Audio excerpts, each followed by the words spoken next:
আমাদের জরুরি কি কি জ্ঞান অর্জন করা প্রয়োজন এবং জরুরি কি কি কাজ করা প্রয়োজন, এ দুটো নিয়ে আমি প্রথম কথা বলবো এবং তারপর বলবো দেশের নেতৃত্বের পুরোধায় আল্লাহর দেয়া সবচেয়ে বড় যে শক্তি রয়েছে তারুণ্য এবং তরুণরা, তাদের করণীয় আমি কিছু কথা বলবো। অল্প সময়ের জন্য কিছু গুরুত্বপূর্ণ আলোচনা আপনাদের সাথে শেয়ার করবো ইনশাআল্লাহ। শুরুতে আল্লাহর কাছে তৌফিক কামনা করছি যেন আমরা আমাদের দেশ, জাতি এবং মুসলিম উম্মার স্বার্থে কথা বলতে পারি, চিন্তা করতে পারি, কাজ করতে পারি, নিজেরা আলোকিত হতে পারি, দেশ জাতিকে আলোকিত এবং সমৃদ্ধ করতে পারি। আল্লাহ যেন আমাদের সবাইকে সে তৌফিক দান করেন, আমিন। একজন মুসলিম হিসাবে আমাদের অনেকগুলো করণীয় রয়েছে। আমরা যে বয়সেরই হই না কেন, শিশু, কিশোর, তরুণ, প্রৌঢ় কিংবা বৃদ্ধ, বৃদ্ধা, যে বয়সেরই আমরা হই না কেন, আমাদের প্রত্যেকেরই আসলে বেশ কিছু করণীয় কাজ রয়েছে। আল্লাহ সুবহানাহু ওয়া তাআলা তার সকল সৃষ্টি থেকে মানুষকে সম্পূর্ণ আলাদা করেছেন, ডিস্টিংগুইশ করে দিয়েছেন এবং সেটা করেছেন তাকে আকল দেওয়ার মধ্য দিয়ে। কি দিয়েছেন? আকল অথবা বিবেক, যেটাকে আমরা বলি বুদ্ধি। বিবেক বুদ্ধির কারণেই মানুষ সৃষ্টির আর সবকিছু থেকে আলাদা। ফলে আল্লাহ তাআলা আমাদেরকে এক গুচ্ছ বিধান দিয়েছেন বেশ কিছু তত্ত্ব, জ্ঞান, বিদ্যা, যেটা আমাদেরকে অবশ্যই অর্জন করতে হবে। দিয়েছেন ইবাদতের কিছু বিশেষ বিশেষ আমল এবং দিয়েছেন হালাল হারামের কিছু বিধান। দিয়েছেন নৈতিকতা বোধ সম্পন্ন সুন্দর আখলাক। এগুলো আমাদের শেখার প্রয়োজন রয়েছে প্রিয় ভাইরা। আজকে সে বিষয়গুলো নিয়ে আমরা আলোচনা করব। একজন মুসলিম হিসাবে একটা সুন্দর জীবন গঠনের জন্য, একটা পবিত্র জীবন, পবিত্র পরিবার, পবিত্র সমাজ, পবিত্র রাষ্ট্র গঠনের জন্য আমাদের জরুরি কি কি জ্ঞান অর্জন করা প্রয়োজন এবং জরুরি কি কি কাজ করা প্রয়োজন, এ দুটো নিয়ে আমি প্রথম কথা বলবো এবং তারপর বলবো দেশের নেতৃত্বের পুরোধায় আল্লাহর দেয়া সবচেয়ে বড় যে শক্তি রয়েছে তারুণ্য এবং তরুণরা, তাদের করণীয় আমি কিছু কথা বলবো এবং সেটি বলবো লোকমান তার সন্তানকে যে নাসিহা করেছিলেন তার আলোকে। প্রথমে আসা যাক যে আমাদের আসলে জরুরি কোন কোন জিনিস শেখা প্রয়োজন। জরুরি বলে একটা জিনিস আছে না? আমাদের জীবনের জন্য সবচেয়ে জরুরি কি? জীবন ধারণের জন্য অন্ন, বস্ত্র, বাসস্থান এবং চিকিৎসা, তাই না? এই চারটা জিনিস বলা হয়, সবাই বলে থাকে যে আমাদের জন্য প্রয়োজন। অন্ন মানে খাদ্য, খাদ্য ছাড়া কি কেউ বাঁচে? কেউ বাঁচে না। বস্ত্র, আমাদের সুন্দর শালীন জীবনের জন্য বস্ত্র প্রয়োজন। বস্ত্র, সকল মানুষ বস্ত্র ছাড়া আসলে সুন্দর শালীন জীবন যাপন করতে পারে না, এই জন্য এটাও জরুরি। আর দরকার হচ্ছে বাসস্থান, কারণ মানুষ তো বন্য প্রাণীর মতো যেখানে সেখানে থাকতে পারে না, তার দরকার হলো বাসস্থান। আর দরকার হলো চিকিৎসা। যে কোনো দেশের, যে কোনো সমাজের এই চারটা জিনিস হচ্ছে মানুষের মৌলিক প্রয়োজন, অতএব এটা জরুরি প্রয়োজন। এগুলোর কোনো একটা ব্যাহত হলে মানুষ সুস্থ স্বাভাবিক জীবনযাপন করতে পারে না। ইসলামের দৃষ্টিতে বেশ কয়েকটা জরুরি জিনিস আছে, 5টা জরুরি জিনিস আছে আমি বলি। এক নম্বর হচ্ছে দিন, যেটা আল্লাহর কাছে ইসলাম। দিন হিসাবে ইসলাম সকল মানুষের জন্য জরুরি, কারণ ইসলাম পালন করা ছাড়া না আপনি দুনিয়াতে শান্তিতে থাকতে পারবেন, না আখিরাতে আল্লাহর কাছে আপনি নাজাত পাবেন। জান্নাত পাওয়ার জন্য ইসলাম এবং ঈমান ছাড়া আর কি কোনো পথ আছে? আর কোনো পথ নেই। অতএব ইসলাম আমাদেরকে জানতে হবে, শিখতে হবে, বুঝতে হবে এবং এটাকে হেফাজত করতে হবে। এটা এক নম্বর। দ্বিতীয় হচ্ছে মানুষের প্রাণের হেফাজত। ইসলাম দেখেন একটা দিন হওয়ার পরেও বলেছে প্রত্যেক ব্যক্তিকে তার জানের হেফাজত করতে হবে। ফলে সে কাউকে হত্যা করতে পারবে না, কারণ আপনি যদি আরেকজনকে হত্যা করেন তাহলে সে মারা যাবে। সমাজে একটা অনাচার এবং একটা ভয়ঙ্কর একটা পরিস্থিতি সৃষ্টি হবে, যেটা কোনো কোনো সমাজে আমরা দেখি। যেমন আমরা একটু আগে ফিলিস্তিনের কথা শুনলাম আমাদের সভাপতি সাহেবের কাছে, তিনি বলেছেন যে ইসরায়েলিরা পাখির মতো ফিলিস্তিনি মুসলিমদেরকে হত্যা করেই চলেছে, ঠিক কিনা? তাহলে এই যে হত্যাকাণ্ডের মধ্য দিয়ে পৃথিবীতে অশান্তি উৎপাদন হয়, বিপর্যয় সৃষ্টি হয়, এটা অমানবিক কাজ, অন্যায় কাজ এবং পৃথিবীতে মানব বিধ্বংসী কাজ। এটা আল্লাহ তাআলা কখনো অ্যালাউ করেননি, কোনো মানুষ অ্যালাউ করে না। ফলে সমাজের মধ্যে যদি একে অপরের উপরে আক্রমণ করেন, হানাহানি চলতে থাকে, গুম খুন চলতে থাকে, তাহলে এটা কি সুন্দর সমাজ হতে পারে? হতে পারে না। সমাজ শান্তিপূর্ণ এবং নিরাপদ হতে হবে। এই জন্য আল্লাহ সুবহানাহু ওয়া তাআলা অনেকগুলো নিয়ম তিনি আমাদেরকে দিয়ে দিয়েছেন। কেউ কারো উপর আক্রমণ করতে পারবে না, কাউকে অন্যায়ভাবে হত্যা করতে পারবে না, নিরপরাধ মানুষকে হত্যা করা যাবে না, ইভেন সে যদি অন্য ধর্মের মানুষও হয়ে থাকে। কত সুন্দর ইসলাম সারা পৃথিবীর সকল মানুষের নিরাপত্তা নিশ্চিত করেছে। তৃতীয় যে জিনিসটা, সেটি হচ্ছে মানুষের আকল বা বিবেকের হেফাজত। আপনাকে আল্লাহ তাআলা যে আকলটা দিয়েছেন, যে বিবেক বুদ্ধি দিয়েছেন, আপনাকে তার হেফাজত করতে হবে। কিভাবে? আপনি এমন কিছু করতে পারবেন না যেটা মানুষকে ভুল চিন্তার দিকে মানুষকে নিয়ে যায়। আপনি এমন কিছু সেবন করতে পারবেন না যাতে আপনার আকল নষ্ট হয়। আপনি স্বাভাবিক সুস্থ মানুষের মতো আচরণ করতে পারবেন না। ফলে ইসলাম মাদকদ্রব্য সেবন কি করেছে? হারাম করেছে। মাদকদ্রব্য সেবন করা যাবে না, হিরোইন খাওয়া যাবে না, ইয়াবা খাওয়া যাবে না, কারণ এগুলো সবই মানুষকে মানসিক রোগী করে দেয় কিনা? ফলে ইসলাম বলেছে যে আমাদের আকলকে সুস্থ রাখতে হবে এবং এর জন্য এই জিনিসগুলো হারাম করা হয়েছে, সেগুলো খাওয়া যাবে না। আবার যেমন আরো কিছু জিনিস আমাদেরকে নষ্ট করে আকলকে, সেটা হচ্ছে অশ্লীল চলাফেরা, অশ্লীল চিন্তা ভাবনা, অশ্লীল ফিল্ম কিংবা নাটক দেখা, পর্নোগ্রাফি দেখা, এগুলো ইসলামে সম্পূর্ণ নিষিদ্ধ। কারণ ওইসব কিছু করলে আপনার আকল আর মুসলিম আকল থাকবে না। সে অশ্লীল কথা, কাজে, জেনা, ব্যভিচার, নাচ, গান এগুলোর মধ্যে সম্পৃক্ত হয়ে যাবে। ইসলাম বলেছে সেটা থেকেও আমাদেরকে মুক্ত থাকতে হবে। চতুর্থ যে বিষয়, সেটা হচ্ছে সম্পদের হেফাজত। সম্পদের হেফাজত। ইসলাম সম্পদের হেফাজতের জন্য অনেক চমৎকার চমৎকার আইন কানুন দিয়েছে। চুরি করা যাবে না। চুরি যদি জায়েজ হতো তাহলে তো আমার সম্পদের কোনো গ্যারান্টি নাই। ছিনতাই করা যাবে না, ডাকাতি করা যাবে না, জোর জবরদস্তি করে আরেকজনের জমি দখল করা যাবে না, অন্যায় দুর্নীতি করা যাবে না, জনগণের সম্পত্তি দখল করা যাবে না, ইত্যাদি। এরকম আরো অনেকগুলো বিধান ইসলাম দিয়েছে। আবার অন্যভাবে আমরা দেখি, আমাদের তো অন্ন বস্ত্র দরকার, টাকা ছাড়া তো পাবো না। ফলে আপনি ইচ্ছে করলে জমিতে ফসল বুনন করতে পারেন, উৎপাদন করতে পারেন, আপনি কাজ করে টাকা ইনকাম করতে পারেন, আপনি ব্যবসা করতে পারেন। তবে এই সমস্ত ক্ষেত্রে নিয়ম হচ্ছে বৈধ ব্যবসা হতে হবে, বৈধ জিনিস উৎপাদন করতে হবে। আপনি যদি হিরোইন উৎপাদন করেন, এটা কি জায়েজ হবে? আপনি তামাক উৎপাদন করলেও জায়েজ হবে না। আপনাকে বৈধ জিনিস উৎপাদন করতে হবে, প্রিয় ভাইরা। তাহলে ইসলাম এই দ্বিমুখী নানা নিয়মের মধ্য দিয়ে আমাদের সম্পদের হেফাজতের ব্যবস্থা করে দিয়েছে। পঞ্চম হলো মানুষের সম্মান এবং বংশধারার হেফাজত। ফলে ইসলাম যাতে বংশধারা, বংশ কৌলিন্যের উপর প্রতিষ্ঠিত থাকে, এই জন্য ইসলাম জেনা ব্যভিচারকে নিষেধ করে দিয়েছে। পাশ্চাত্যে জেনা ব্যভিচারের কারণে সাধারণত বাবার পরিচয় অনেকেই জানে না।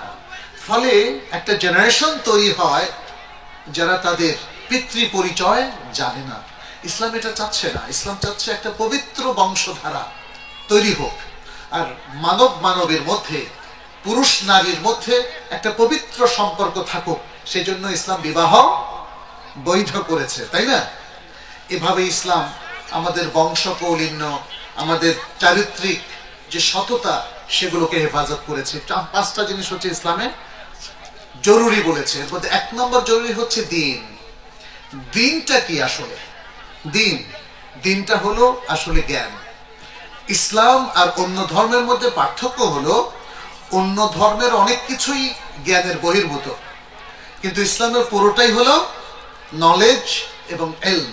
এই যে আমরা বলি ফরজ, ওয়াজিব, মুস্তাহাব, এগুলো প্রত্যেকই কি আমরা মন গড়া বলি না কোরআন সুন্নাহ ভিত্তিক বলি? আলহামদুলিল্লাহ, একটু আগে আমাদের সভাপতি সাহেবও কিন্তু কোরআন সুন্নাহর কথা বলেছেন।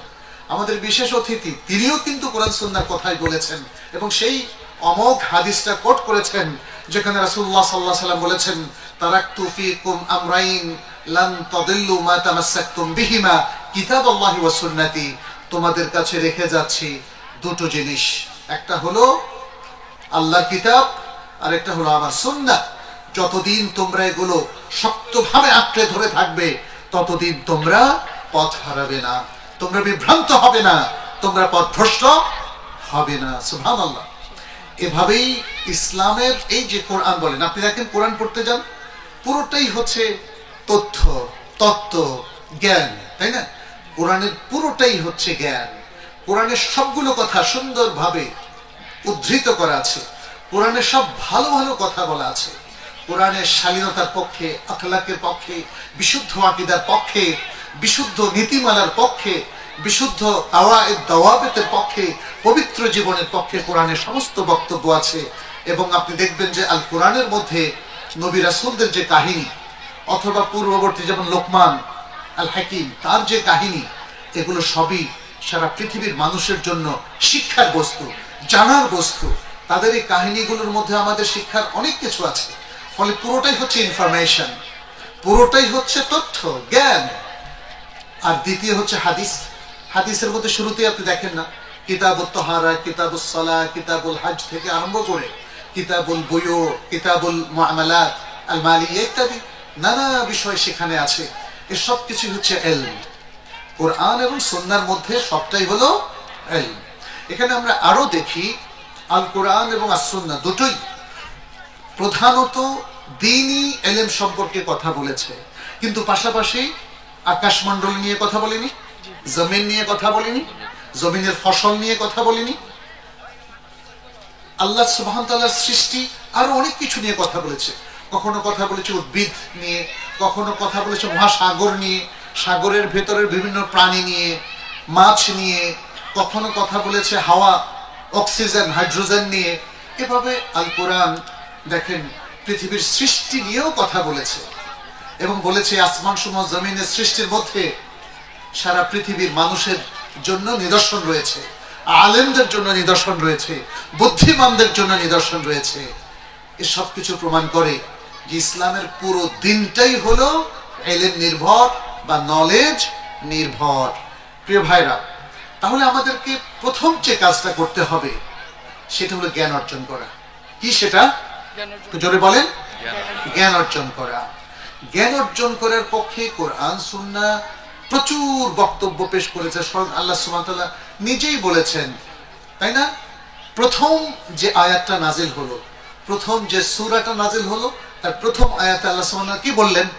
ইকরা বিসমি রাব্বিকাল্লাযী খলাক। পড়ো তোমার প্রভুর নামে যিনি তোমাকে সৃষ্টি করেছেন। এরপর আরো কি চমৎকার কথা আল্লাহ সুবহানাহু ওয়া তাআলা বললেন। মানুষকে তিনি শিখিয়েছেন যা মানুষ জানতো না। আজকে পড়ার লোক কমে গেছে, আমাদের লোকজন আর পড়তে চায় না, অথচ পৃথিবীতে মনে হয় সর্বপ্রথম পড়ার নির্দেশ আল্লাহ সুবহানাহু ওয়া তাআলা মুসলিম উম্মাহকেই দিয়েছেন। এর আগেও মানুষ পড়তো, কিন্তু রবের নির্দেশ ইকরা, এটা আল্লাহ তাআলা মুসলিম উম্মাহকে দিয়েছেন, অথচ আজকে আমরা পড়া ভুলে গেছি। এই জন্য একজন আরবি সাহিত্যিক তিনি আফসোস করে বলেছিলেন, উম্মাতু ইকরা লা তাকরা, উম্মাতু ইকরা লা তাকরা। অর্থাৎ যে উম্মাহ, যে জাতির উপর ইকরা কথাটা নাজিল হয়েছে, তারা এখন আর পড়ে না, তারা এখন আর পড়ে না। সুবহানাল্লাহ।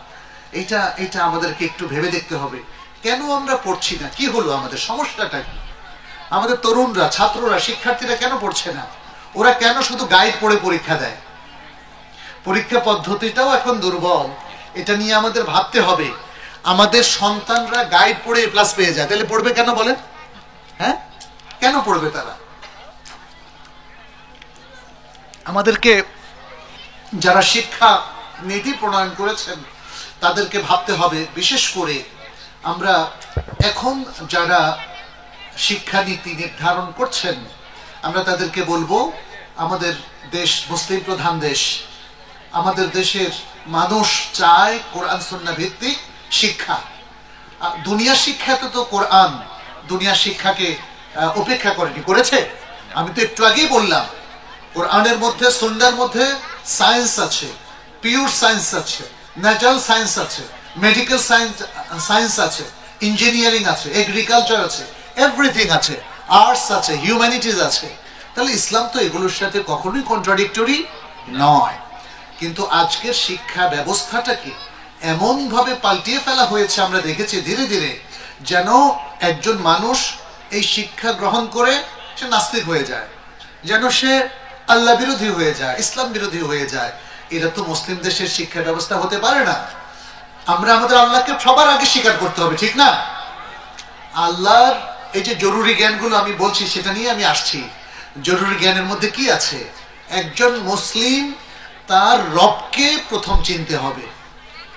কারণ কবরের প্রথম, আপনার প্রশ্নটা কি বলেন তো দেখি একটু জোরে? মান রব্বুকা, তোমার রব কে? আল্লাহু আকবার। আর আপনি রবকে ভুলে যাচ্ছেন, এটা তো হবে না। আবার দেখেন সূরা আল আলাকের প্রথম আয়াতে আল্লাহ তাআলা কি বলছেন? ইকরা বিসমি রাব্বিকাল্লাযী খালাক। তাহলে রবকে তাকে জানতে হবে, তাকে দিয়েই আমার পড়াশোনা শুরু করতে হবে। আপনার আমার সন্তানকে প্রথম লেখাপড়ার হাতে খড়ি কোরআন দিয়ে করতে হবে। কোরআন তাকে প্রথম শেখাবেন। প্রথম যে জিনিসটা তাকে মুখস্থ করাবেন সেটা হওয়া উচিত হয় আউযু বিল্লাহি মিনাশ শাইতানির রাজিম অথবা বিসমিল্লাহির রহমানির রহিম। এভাবে সে আস্তে আস্তে কোরআনের সাথে একটা কানেকশন তৈরি করবে এবং তখন রবের সাথে কানেক্টেড হয়ে যাবে। একজন মানুষ যদি তার রবের সাথে কানেক্টেড হয় তখনই সে ইনসানে কামেল হতে পারবে। যে রবকে ভুলে যায় সে তো আল্লাহদ্রোহী হয়ে যাবে। যে তার রবকে, স্রষ্টাকে, মনিবকে, প্রতিপালককে ভুলে যায় সে তো পৃথিবীতে যে কোনো কাণ্ডই ঘটাতে পারে না? আপনাকে দেখেননি পৃথিবীর ক্ষমতাধররা যখন আল্লাহকে ভুলে গিয়েছে তখন তারা কিন্তু অনেক খারাপ কিছু ঘটিয়েছে। সেই ফেরাউন কিংবা তারও আগ থেকে আজকের যুগে, সব যুগে আমরা সেটা দেখিনি, বলেন তো? দেখেছি। শুধু সেই মানুষটাই ভালো থাকতে পারে, সেই মানুষটাই পবিত্র থাকতে পারে, পবিত্র জীবনের অধিকারী হতে পারে যে তার রবকে কখনো ভুলে না, যে তার রবের সাথে কানেকশন তৈরি করতে পারে। প্রিয় ভাইরা, এজন্য রব সম্পর্কিত জ্ঞান এটা আমাদের প্রথম জ্ঞান। আর এই জ্ঞানটাকে বলা হয় তাওহীদ। আমাদের রব কয়জন? একজন। কুল হু আল্লাহু আহাদ, কুল হু আল্লাহু আহাদ। যে বলো আল্লাহ এক ও একক, এটা তাওহীদের মূল কথা। অতএব রব সম্পর্কে কথা আসলেই তাওহীদের কথা চলে আসে।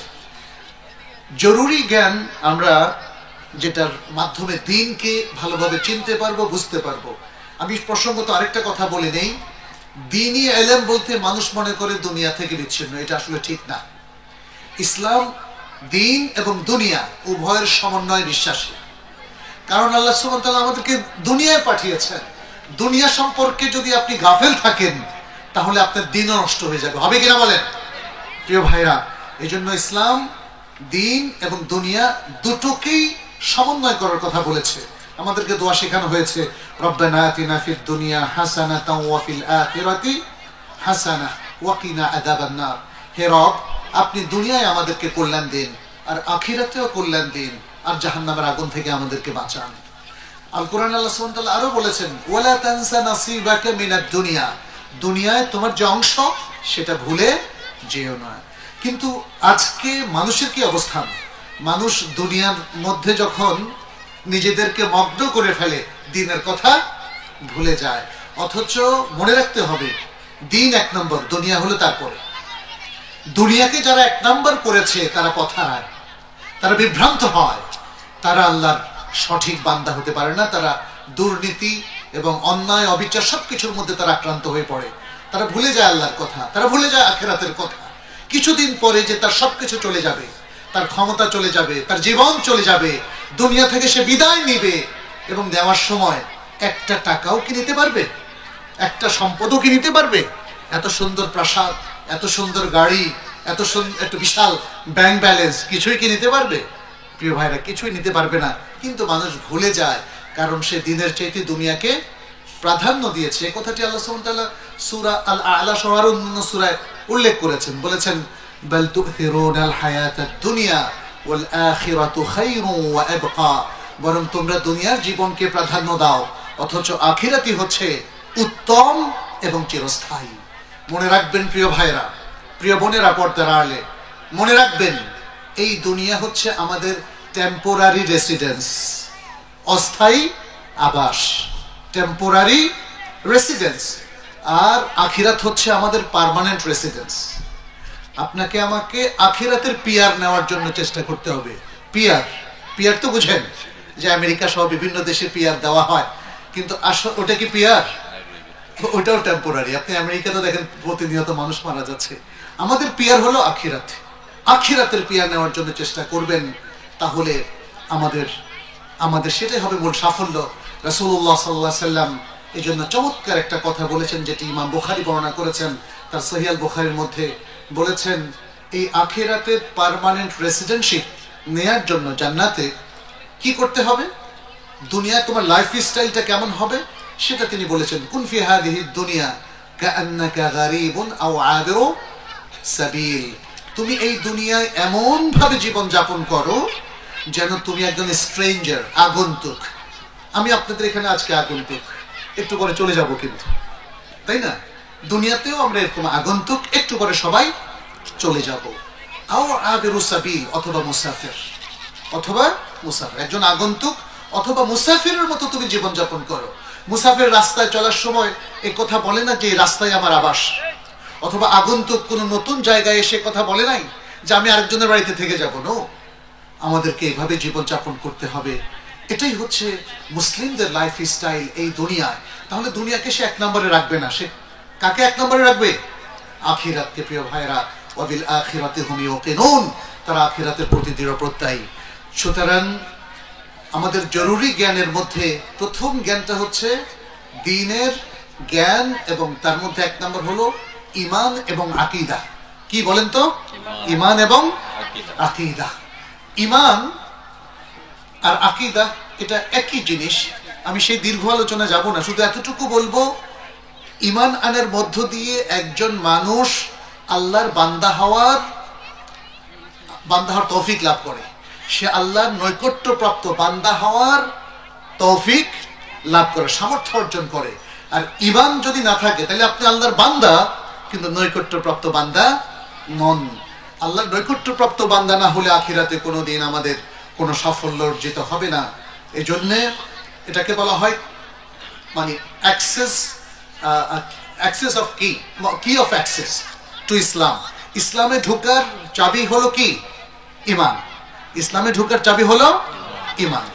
এখন অন্যান্য ধর্মের যে বিষয়টা আমরা জানি, কোরআন বলছে যখন কোরআন নাজিল হয়ে গেল তখন অন্যান্য ধর্মগ্রন্থ কার কাছ থেকে এসেছে? আল্লাহর কাছ থেকে। সেগুলো কিন্তু অ্যামেন্ডেড হয়ে গেল, অর্থাৎ বাতিল হয়ে গেল। বাকি থাকলো কি? আল কোরআন। অতএব আল কোরআনের প্রতি ঈমান আনলেই আপনি আল্লাহর নৈকট্যপ্রাপ্ত বান্দা হবেন, অন্যথায় হওয়ার কোনো সুযোগ নেই। এই জন্য আমরা দেখেছি রাসূল সাল্লাল্লাহু আলাইহি ওয়াসাল্লামের যুগে ইহুদি প্রচুর লোকজন ইসলাম গ্রহণ করেছেন, যারা নাসারা ছিলেন তারা ইসলাম গ্রহণ করেছেন। আজও আপনি যাই দেখেন পাশ্চাত্যের মধ্যে ইহুদি, নাসারা সহ হিন্দু, বৌদ্ধ বহু ধর্মের মানুষ ইসলাম গ্রহণ করছে। যখন তারা ইসলামের এই কোরআন সুন্নাহ এই জ্ঞানটা তারা জানতে পারছে, তখন তারা ইসলাম গ্রহণ করছে। জ্ঞান অর্জনের আগে কিন্তু কেউ ইসলাম গ্রহণ করে না। এটা একটু দেখার বিষয়। সুতরাং আমরা জ্ঞানটাকে বলবো মুসলিম উম্মার সবচেয়ে সিরিয়াস নিড হচ্ছে জ্ঞান অর্জন করা। সবচেয়ে জরুরি বিষয় কি? জ্ঞান অর্জন করা। একটা জাতির মেরুদণ্ড হচ্ছে তার শিক্ষা, কারণ শিক্ষা মানেই হচ্ছে জ্ঞান অর্জন করা এবং জ্ঞান দান করা।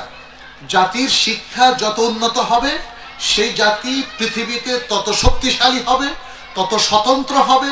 সারা বিশ্বের সামনে সে বুক উঁচিয়ে, মাথা উঁচিয়ে দাঁড়াতে পারবে। প্রিয় ভাইয়েরা, শিক্ষাটা আমাদের কাছে অত্যন্ত গুরুত্বপূর্ণ। আর মুসলিম জনপদের মানুষেরা শিক্ষার মধ্যে দুনিয়া এবং আখিরাতের এই উভয় সমন্বয়টা করবে।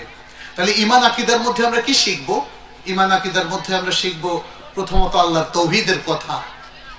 আল্লাহর তাওহীদটা ভালো করে বুঝে নিতে হবে। কালিমাতুত তাওহীদ কি? লা ইলাহা ইল্লাল্লাহ, আল্লাহ ছাড়া সত্যিকার আর কোনো ইলাহ নেই। এই যে কথাটা বললাম, এই কথাটার প্রতি বিশ্বাস রাখতে হবে। এই কথাটা সারা বিশ্বের সামনে বলতে হবে, আশহাদু আল্লা ইলাহা ইল্লাল্লাহ ওয়া আশহাদু আন্না মুহাম্মাদার রাসূলুল্লাহ।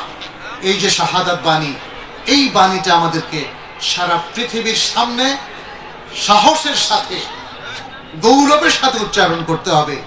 আজকে অনেক মুসলিমকে আমরা দেখি, অনেক তরুণকে আমরা দেখি, তার ইসলামিক পরিচয় নিয়ে সে লুকাতে চায়, ভয় পায়।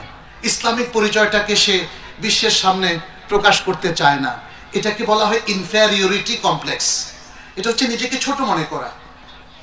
এটাকে বলা হয় বাংলায় হীনমন্যতা। আমি বাংলাদেশি, এই পরিচয় দিতে অনেকে হীনমন্যতায় ভোগে। আমি মুসলিম, এই পরিচয় দিতে অনেকে আরো বেশি হীনমন্যতায় ভোগে। আচ্ছা, আল্লাহ কি আমাকে বাংলাদেশে বানান নাই, সৃষ্টি করেন নাই, পাঠান নাই? তাহলে আমি বাংলাদেশি, এটা তো মহাসত্য। এই সত্যকে গোপন করার কি কোনো সুযোগ আছে? সুযোগ নেই। তার চেয়ে বড় সত্য হচ্ছে আমি এবং আমরা সবাই মুসলিম। আমরা কি মুসলিম? এটা হচ্ছে আমাদের চিরস্থায়ী আইডেন্টিটি, পরিচয়। সবকিছুর আগে আমরা মুসলিম, তারপরে দেশের পরিচয়, ভাষার পরিচয়। কারণ আপনি দেখেন, আপনি যদি আজকে এখান থেকে আমেরিকা চলে যান, কিছুদিন পরে পাসপোর্ট পাল্টায় হয়ে যাবেন আমেরিকান। তখন তো আর বাংলাদেশি থাকলেন না, কি হলেন? আমেরিকান। কিন্তু আপনি যে এখান থেকে মুসলিম হয়ে সেখানেও মুসলিম, এটা কি চেঞ্জ হবে? এটা চেঞ্জ হবে না। তাহলে মানুষের চিরস্থায়ী, আমাদের মুসলিমদের চিরস্থায়ী পরিচয় হচ্ছে এই যে আমরা মুসলিম। পৃথিবীর যেখানেই যাই না কেন, এমনকি যদি আপনি স্পেসেও চলে যান, চাঁদের দেশে কিংবা মঙ্গল গ্রহে, এখন তো শুনতে পাচ্ছি যে স্পেসে অনেক বাড়িঘর হবে, বিক্রি হচ্ছে, এলন মাস্ক নাকি বিক্রি করতেছে, তাই না? তো যাই হোক, আমি মনে করি যে এটা অসম্ভব না। যেভাবে স্পেসে এখন শাটল যানগুলো সেখানে থাকে, মানুষ সেখানে গিয়ে এখন বসবাস করছে, দীর্ঘদিন থাকছে, সুতরাং অদূর ভবিষ্যতে এটা সম্ভব হতেই পারে। আর এটা সম্ভব হওয়ার মতো সবকিছু মানে সামর্থ্য দিয়েছেন কে? আল্লাহ। এটা মানুষ নিজে সামর্থ্য তৈরি করেনি। ফলে এই ধরনের মানে ভবিষ্যতের যে সায়েন্সের অগ্রগতি, এতে আমাদের বিস্মিত হওয়ার কিছু নেই। কারণ সায়েন্সের সবকিছুরই স্রষ্টা কে? আল্লাহ সুবহানাহু ওয়া তাআলা। কিন্তু আমাদেরকে মনে রাখতে হবে যে এই যে তাওহীদের কথা আমরা বললাম, আল্লাহর তাওহীদ চিরন্তন, আমাদের মুসলিম আইডেন্টিটি চিরন্তন, কুরআন চিরন্তন, হাদিস চিরন্তন। তাহলে ঈমান আকীদার প্রথম বিষয়টা বললাম তাওহীদ, আল্লাহর প্রতি ঈমান, এবং তার মূল থিমটা হলো তাওহীদ। আপনি তাওহীদ বিরোধী কোনো চিন্তা করতে পারবেন না, তাওহীদ বিরোধী কোনো আমল করতে পারবেন না, তাওহীদ বিরোধী কোনো অবস্থানে যাওয়া যাবে না। তাওহীদ বিরোধী অবস্থান কি হতে পারে? আপনি যদি বলেন যে আমার কাছে ইসলামও সত্য, অন্য ইসলাম বিরোধী জিনিসও ঠিক আছে, এটা তাওহীদ বিরোধী। আপনি যদি বলেন রাসূল সাল্লাল্লাহু আলাইহি সাল্লাম আল্লাহর শেষ নবী, তার কথা আমি মানবো, তবে অন্যের কথাও আমি মানতে পারি, তাহলে এটাও তাওহীদ বিরোধী হয়ে গেল। আপনি যদি বলেন যে আমি কোরআনের হুকুম আহকামগুলো মেনে চলবো, তবে কোরআন যেটাকে হারাম করেছে সেটাও আমি মানতে পারি, তাহলে তাওহীদ বিরোধী অবস্থানে চলে গেলেন। কারণ আল্লাহ সুবহানাহু ওয়া তাআলা এটা অ্যালাউ করেন নাই, এটা মনে রাখতে হবে। দ্বিতীয়ত হচ্ছে ফেরেশতাদের প্রতি বিশ্বাস। তৃতীয়ত হচ্ছে আল্লাহর অবতারিত গ্রন্থ, সেগুলোর প্রতি বিশ্বাস। পূর্বের গ্রন্থগুলো যে আল্লাহ নাযিল করেছেন, সে বিশ্বাসটা আমাদের থাকতে হবে। তাওরাত কে নাযিল করেছেন? ইনজিল কে নাযিল করেছেন? জাবুর কে নাযিল করেছেন? সুহুফে ইব্রাহিম এবং মূসা কে নাযিল করেছেন? আল্লাহ। আর সর্বশেষ গ্রন্থ আল কোরআন কে নাযিল করেছেন? আল্লাহ।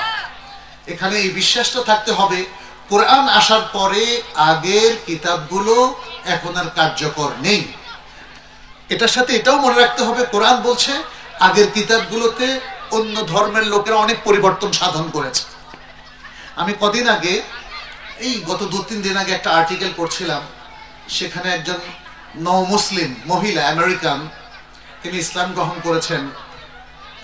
তিনি বললেন যে হার্ভার্ডের একজন প্রফেসর এর সাথে তাকে কানেক্ট করে দেওয়া হয়েছে, যেন প্রফেসর তাকে ইসলামের বিরুদ্ধে বেশ কিছু জিনিস শেখান।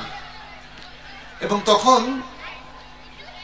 সর্বপ্রথম ওই প্রফেসরের সাথে তিনি ইনজিল এবং তাওরাত নিয়ে বসলেন, ওল্ড টেস্টামেন্ট এবং এই যে নিউ টেস্টামেন্ট, এগুলো নিয়ে। তো প্রফেসর সাহেব বললেন, এগুলো নিয়ে আমি তোমাকে পড়াতে চাচ্ছি না। কেন? প্রফেসর বললেন যে এগুলোর মধ্যে অনেক পরিবর্তন সাধিত হয়েছে। This are not really divine books. এগুলো আর আল্লাহ কর্তৃক নাজিলকৃত সেই বইটা নাই। দেখেন, সে খ্রিস্টান প্রফেসর, হার্ভার্ডের মতো বিশ্ববিখ্যাত প্রফেসর, তিনিও জানেন যে এগুলো আসলে সঠিক নয়। সুতরাং আর যদি সঠিক থাকতো, তবুও কোরআন আসার পরে আগের কালামগুলো কি হবে? রহিত হয়ে যাবে, অ্যামেন্ডেড হয়ে যাবে। প্রিয় ভাইরা, তাহলে আল্লাহর গ্রন্থগুলোর প্রতি এই যে বিশ্বাসগুলো, এগুলো আমাদেরকে ক্লিয়ারলি জানতে হবে। এরপরে হলো কি? এরপরে হলো নবী রাসূলদের প্রতি বিশ্বাস। সকল নবী রাসূল সবার প্রতি বিশ্বাস রাখতে হবে, কিন্তু শেষ নবীকে, মুহাম্মদ সাল্লাল্লাহু আলাইহি ওয়াসাল্লাম, শেষ নবী হওয়ার অর্থই হচ্ছে আমাদেরকে মানতে হবে এখন কাকে? রাসূলুল্লাহ সাল্লাল্লাহু আলাইহি ওয়াসাল্লামকে। আর কোন নবী রাসূলকে কি এখন মানা যাবে? মানা যাবে না। হ্যাঁ, তাদের যদি কোনো বিধান কোরআন ওকে করে, শুধু সেটাই মানা যাবে। এছাড়া আগের নবী রাসূলদের শরীয়ত আমাদের এই সময় আর কার্যকর নেই। এখন যে শরীয়তটা কার্যকর, সেটা হলো শরীয়তুল মুহাম্মাদিন সাল্লাল্লাহু আলাইহি ওয়াসাল্লাম। প্রিয় ভাইরা, এই যে ইনফরমেশন গুলো, এগুলো কিন্তু ভালো করে জানতে হবে। আমি একটা ছোট্ট গল্প বলি। ডক্টর আব্দুল্লাহ জাহাঙ্গীর রাহমাহুল্লাহ, তিনি জীবিত থাকতে আমাদেরকে শুনিয়েছিলেন এই গল্পটা। তার এলাকায় ঝিনাইদহ অথবা উত্তরবঙ্গে খ্রিস্টান মিশনারিরা ঈসাই মুসলিম এই ধর্মে দীক্ষিত করছে মানুষকে। ঈসাই মুসলিম, বুঝতে পেরেছেন? ঈসাই মুসলিম। দেখেন, তারা বলতো যে ঈসা আলাইহিস সালামকে তোমরা মানো কিনা? সাধারণ মানুষ ভালো করে জানে, হ্যাঁ মানি। উনি আল্লাহর নবী কিনা? হ্যাঁ, উনি আল্লাহর নবী, কোরআনই তো বলছে আল্লাহর নবী। তাহলে দেখো, কোরআনের আগে কে এসছেন? মুহাম্মদ সাল্লাল্লাহু আলাইহি ওয়াসাল্লামের আগে ঈসা আলাইহিস সালাম এসছেন। কোরআনের আগে তার ইনজিল নাজিল করা হয়েছে। তাহলে তোমরা একসাথে ঈসাই হবা, আবার মুসলিমও হবা। মানে একটা চমৎকার বুদ্ধি তারা আবিষ্কার করেছে যে মুসলমানদেরকে তো সরাসরি খ্রিস্টান করা কঠিন, তাহলে তাদেরকে কি করতে হবে? ঈসাই মুসলিম। ঈসাই মুসলিম করে আস্তে করে একসময় তারা বলবে তোমরা আসলে ঈসাই মানুষ, মানে খ্রিস্টান। উনি ওনার একটা বইতে এই ঘটনাগুলো লিখেছেন। তাহলে বাংলাদেশে দেখেন, আমাদের ঈমান নিয়ে একদল মানুষ খেলা করছে এবং আমাদেরকে আমাদের চিরায়ত যে বিশ্বাস, কোরআন সুন্নাহ ভিত্তিক যে দ্বীনি বিশ্বাস, এটা থেকে খুব সুকৌশলে সরিয়ে নিয়ে যাচ্ছে। এখন আপনারা বলুন, আমাদের কি শিখতে হবে না? আমাদের কি সতর্ক হতে হবে না? গাফলতির মধ্যে থাকলে শয়তান এসে ভুল বুঝিয়ে আমাদেরকে দিন থেকে সরিয়ে নিয়ে যাবে। আর মানুষ তো সহজ সরল, আমাদের বাংলাদেশের অধিকাংশ মানুষ খুবই সহজ সরল।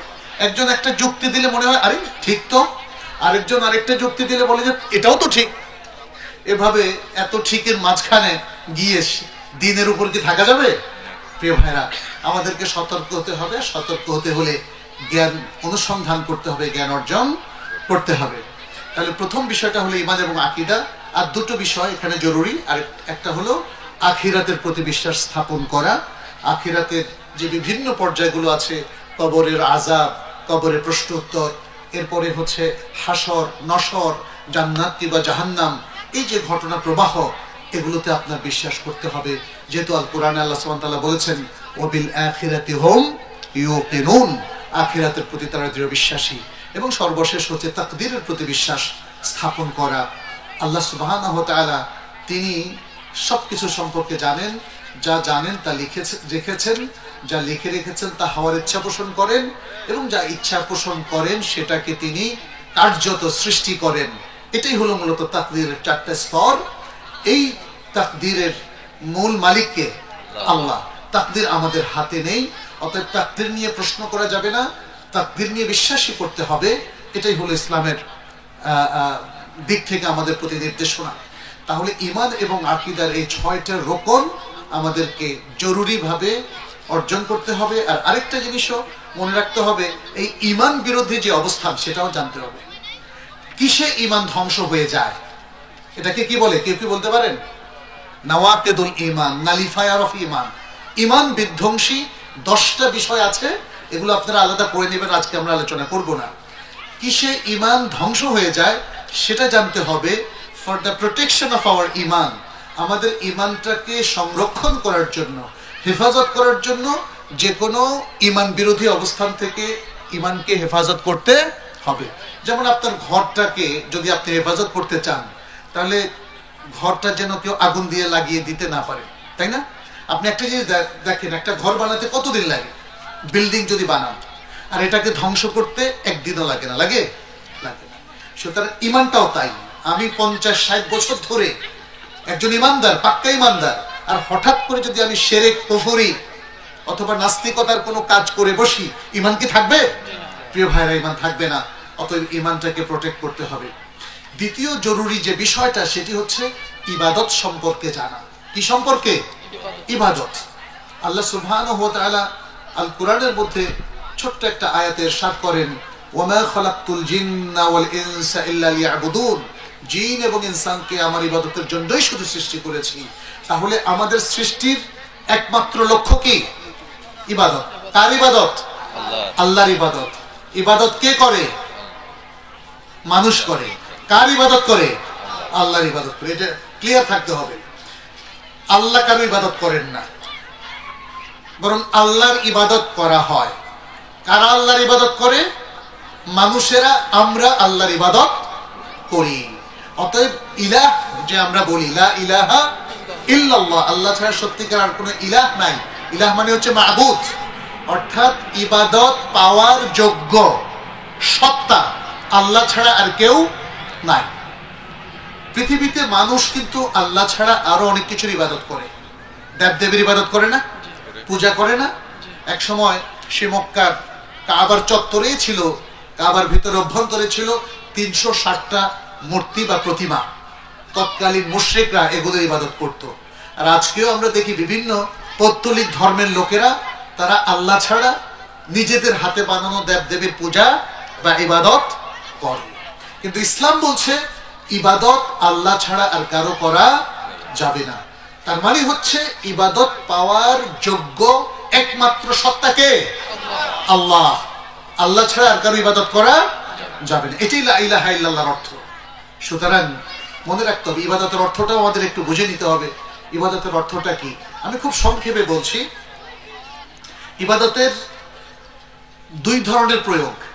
একটা হলো বিশেষ অর্থ, আরেকটা হলো ব্যাপক অর্থ। ইবাদতের শাব্দিক অর্থ হচ্ছে নিজেকে দীনহীনভাবে আল্লাহর সামনে উপস্থাপন করা, যেন আল্লাহই হচ্ছে সবকিছুর মালিক, সবচেয়ে শক্তিশালী, আর আমি তার দীনহীন একজন বান্দা। আর তাদাল্লুল, এটাকে বলা হয় তাদাল্লুল। খুব বিনয়ের সাথে নিজেকে অত্যন্ত ছোট আকারে আল্লাহর সামনে পেশ করা, এটা হলো ইবাদতের শাব্দিক অর্থ। আর পরিভাষায় ইবাদত হচ্ছে আমরা যে সমস্ত কথা অথবা কাজ করি, কথা বলি অথবা কাজ করি, সেটা প্রকাশ্যে বলি অথবা অপ্রকাশ্যে বলি, এগুলো যদি আল্লাহ তাআলা পছন্দ করেন, এটাই হলো ইবাদত। অর্থাৎ বান্দার প্রকাশ্য অপ্রকাশ্য কথা এবং কাজ যেটা আল্লাহ তাআলা পছন্দ করেন, সেটা হলো ইবাদত। তাহলে ইবাদতের 2টো অর্থ, একটা বিশেষ আর একটা ব্যাপক। বিশেষটা হলো যেমন নামাজ, সালাত। আমরা নামাজ বলি, আসলে নামাজটা ফার্সি শব্দ, আর কোরআনের ভাষা কি? সালাত। সালাতটাই আমরা অভ্যাস করে ফেলেছি, আমাদের বইতে এখন সালাতই লেখি, নামাজ আর লেখি না। এটা হলো একটা এক্সক্লুসিভ ইবাদত, বিশেষ ইবাদত। সালাত কি কেউ চাকরির জন্য পড়ে? সালাতটা হলো এমন একটা কাজ যেটা শুধু আল্লাহর জন্য করা হয়, আর কারোর জন্য করা হয় না। এটাকে বলা হয় এক্সক্লুসিভ ইবাদত। এরকম আছে যেমন সওম, যেটাকে আমরা রোজা বলি, আছে কুরবানি, আছে হজ, উমরা, দান খয়রাত, সাদাকা। এগুলো হচ্ছে ইবাদত। এগুলো শুধু আল্লাহর জন্যই করা হয়, দুনিয়ার আর কোনো উদ্দেশ্যে করা হয় না। কিন্তু আমাদের যে আরো কাজ আছে, যে দোকানদারি করি আমরা, প্রশাসনে কাজ করি, সমাজ সেবা করি, কেউ রাজনীতি করেন, কেউ শেখান, বিভিন্ন জায়গায় কেউ সিকিউরিটি ফোর্সে কাজ করেন, পুলিশে কাজ করেন, সেনাবাহিনীতে কাজ করেন। তাহলে মানুষ তো নানা রকম কাজ করে, তাই না? দেখেন, এই কাজগুলো যদি আল্লাহর পছন্দনীয় পদ্ধতিতে করা হয়, তাহলে এগুলো আর চাকরি থাকবে না, এগুলো কি হয়ে যাবে? ইবাদত হয়ে যাবে। চমৎকার না বলেন তো? সুবহানাল্লাহ। মানে আমরা দুনিয়ার কাজ করছি, বাট নেক নিয়তে করছি, আর এমন ভাবে করছি যাতে কোরআন সুন্নাহর সাথে বিরোধিতা না হয়, তাহলে কি হয়ে যাবে? ইবাদত। আপনি সকালবেলায় হাঁটছেন, ব্যায়াম করছেন, আপনার শরীরের উপকার হচ্ছে, কিন্তু নিয়ত কি? নিয়ত হচ্ছে আমি শক্তিশালী হলে আমি একজন সৎ মানুষ হিসাবে আল্লাহর বিধান মেনে চলবো, তাহলে আপনার এই হাঁটার সওয়াব পাবেন না? আপনি যা খাচ্ছেন যদি হালাল খান, এই নিয়তে যে আল্লাহ হারাম আমার জন্য হারাম করেছেন, অতএব আমি হারাম থেকে আল্লাহর নির্দেশে বেঁচে থাকছি এবং হালালটাই শুধু খাচ্ছি, এই খাওয়াটা কি হবে? ইবাদত হবে।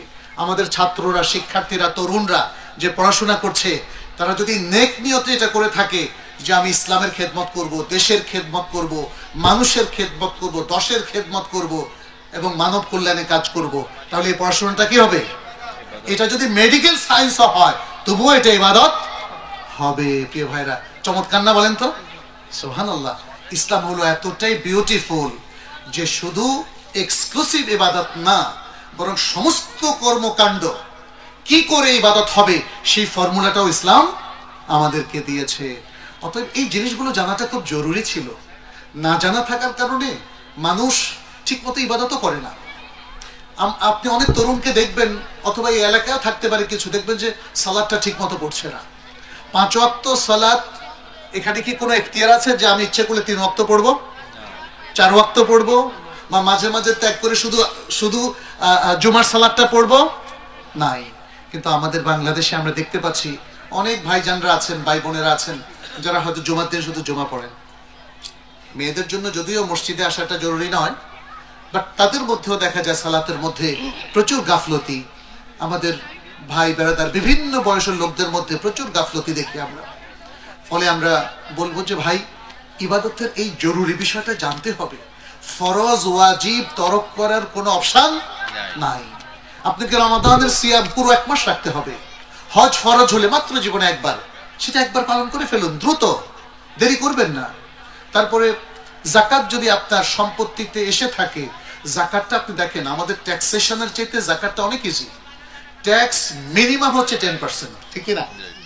আর ম্যাক্সিমাম একদম 40-45% পর্যন্ত ট্যাক্স। আপনার ইনকামের এই টাকাটা সরকারি কোষাগারে জমা দিতে হবে। কিন্তু ইসলামের যাকাত যদি আপনার অতিরিক্ত থাকে, খরচ হয়ে গেলে কিন্তু যাকাত দিতে হবে না।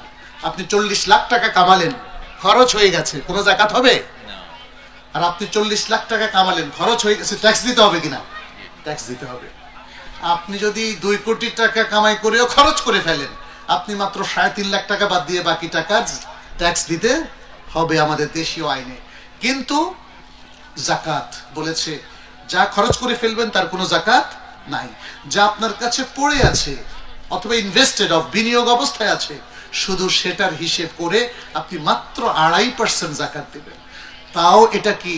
এটা দিবেন আপনি আপনার গরিব আত্মীয় স্বজনকে, আপনার দেশের দরিদ্র মানুষকে। সুবহানাল্লাহ। আল্লাহ আপনাকে এত সম্পদ দিয়েছেন, এমনিতেই তো আপনি দেওয়ার কথা। তো ইসলাম আপনাকে এত সুন্দরভাবে দেওয়ার এই যে বিধানগুলো দিল, এই বিধানটা আমাদেরকে মেনে চলতে হবে প্রিয় ভাইয়েরা। এটা অপশনাল না।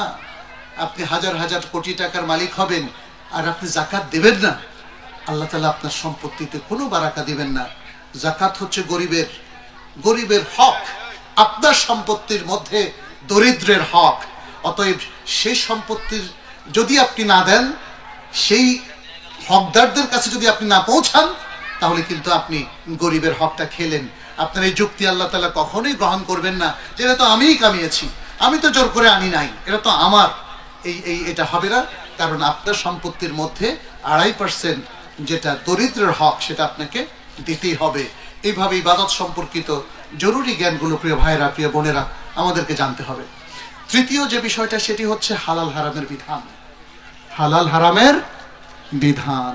সবকিছু কি হালাল অথবা সবকিছু কি হারাম?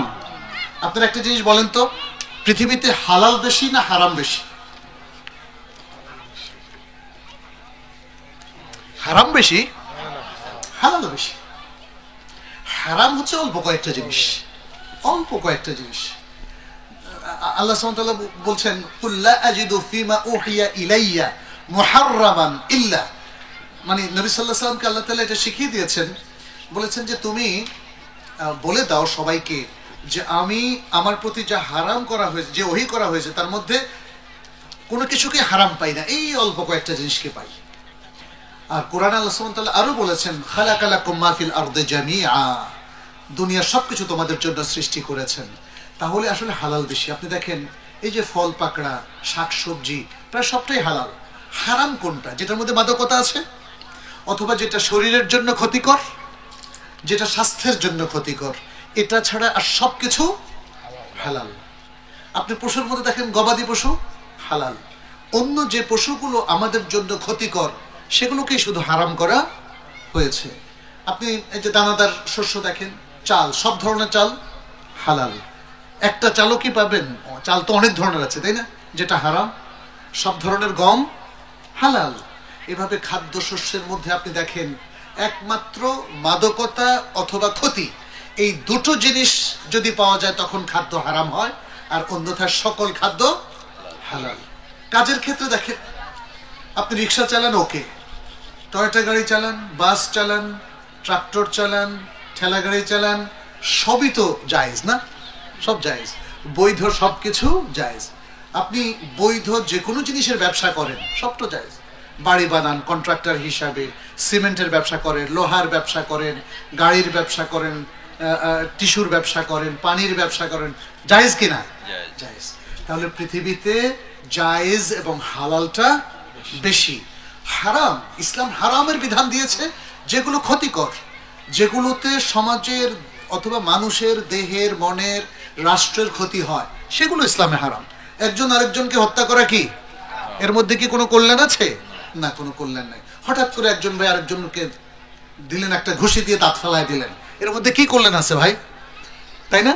কোনো কল্যাণ নাই। এই জন্য ইসলাম কারো উপর হামলা করা, কাউকে অন্যায়ভাবে আঘাত করা, কাউকে টাচ করা, কাউকে স্ট্যাব করা, কাউকে হত্যা করা, সব কিছু কি করে দিয়েছে? হারাম করে দিয়েছে। হ্যাঁ, শাস্তি সুলভ যে মৃত্যুদণ্ড, সেটা বিচারিক ব্যবস্থায় আসতে হবে। ওয়ালা তাকতুলুন নাফসাল্লাতী হারামাল্লাহু ইল্লা বিল হক, কোরআনেও আল্লাহ বলেছেন, রাসূল সাল্লাল্লাহু আলাইহি ওয়াসাল্লাম তার হাদিসে একই কথা বলেছেন।